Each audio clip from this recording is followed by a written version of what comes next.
السلام علیکم ورحمۃ اللہ وبرکاتہ۔ صلو علی الحبیب صلی اللہ تعالی علی محمد۔ عورت اسلام سے پہلے عورتوں کا حال بہت خراب تھا۔ دنیا میں عورتوں کی کوئی عزت و وقاعت ہی نہیں تھی۔ مردوں کی نظر میں اس سے زیادہ عورتوں کی کوئی حیثیت ہی نہیں تھی کہ وہ مردوں کی نفسانی خواہش پوری کرنے کا ایک کھلونا تھی۔ عورتیں دن رات مردوں کی قسم قسم کی خدمت کرتی تھیں اور طرح طرح کے کاموں سے، یہاں تک کہ دوسروں کی محنت مزدوری کر کے جو کچھ کماتی تھی وہ بھی مردوں کو دے دیا کرتی تھی، مگر ظالم مرد پھر بھی ان عورتوں کی کوئی قدر نہیں کرتے تھے، بلکہ جانوروں کی طرح ان کو مارتے پیٹتے تھے۔ ذرا ذرا سی بات پر عورتوں کے کان، ناک وغیرہ اعضاء کاٹ لیا کرتے تھے اور کبھی کبھی قتل بھی کر ڈالتے تھے۔ عرب کے لوگ لڑکیوں کو زندہ دفن کر دیا کرتے تھے اور باپ کے مرنے کے بعد اس کے لڑکے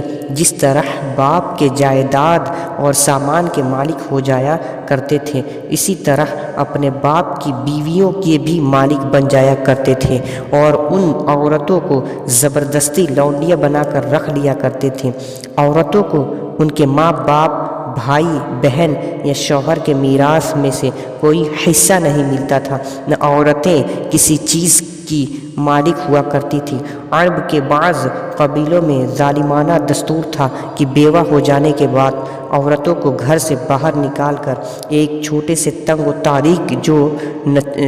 جھونپڑے میں 1 سال تک قید میں رکھا جاتا تھا۔ وہ جھونپڑے سے باہر نہیں نکلتی تھی،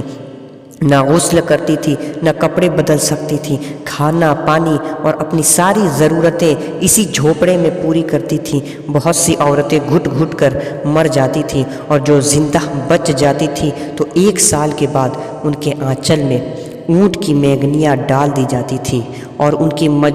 مجبور کیا جاتا تھا کہ وہ کسی جانور کے بدن سے اپنے بدن کو رگڑے، اسی گندے لباس میں چکر لگائیں اور ادھر ادھر اونٹ کی میگنیاں پھینکتی ہوئی چلتی رہیں۔ یہ اس بات کا اعلان ہوتا تھا کہ ان عورتوں کی عدت ختم ہو گئی ہے۔ اسی طرح کی دوسری بھی طرح طرح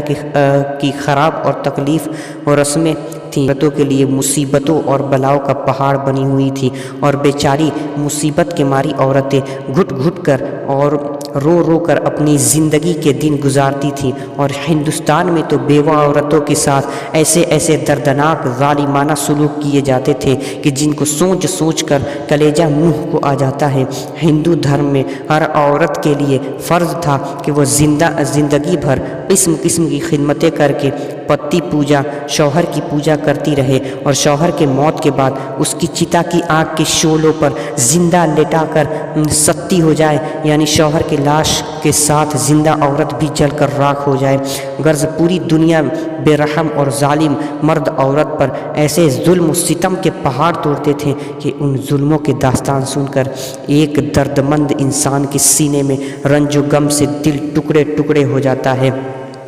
ان مظلوم اور بےکس عورتوں کی مجبوری و لاچاری کا یہ عالم تھا کہ سماج میں نہ ان عورتوں کی کوئی حقوق تھے، نہ ان کی مظلومیت پر داد و فریاد کے لیے کسی قانون کا کوئی سہارا تھا۔ ہزاروں برس تک یہ ظلم و ستم کے ماری دکھیاری عورتیں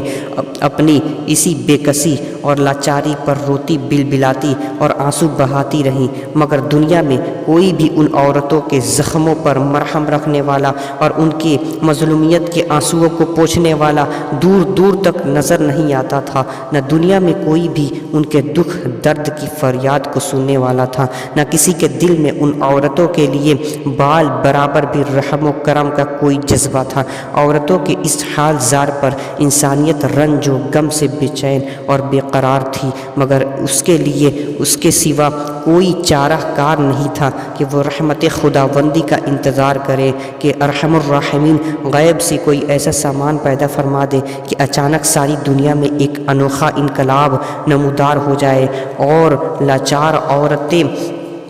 لاچار عورتوں کا سارا دکھ درد دور ہو کر ان کا بیڑا پار ہو جائے۔ چنانچہ رحمت للعالمین ہمارے پیارے آقا صلی اللہ علیہ وسلم کی رحمت کا آفتاب جب طلوع ہو گیا تو ساری دنیا نے اچانک یہ محسوس کیا، جہاں تاریک تھا، ظلمت کا دا تھا، سخت کالا تھا، کوئی پردے سے کیا نکلا کہ گھر گھر میں اجالا تھا، ہمارے نبی کریم آخر الزماں رحمت للعالمین کے آنے کے بعد عورتوں کو عزت ملنے لگی۔ ہمارے نبی کریم صلی اللہ علیہ وسلم نے فرمایا کہ ماں کے قدموں کے نیچے جنت ہے، بیٹی گھر کا رحمت ہے۔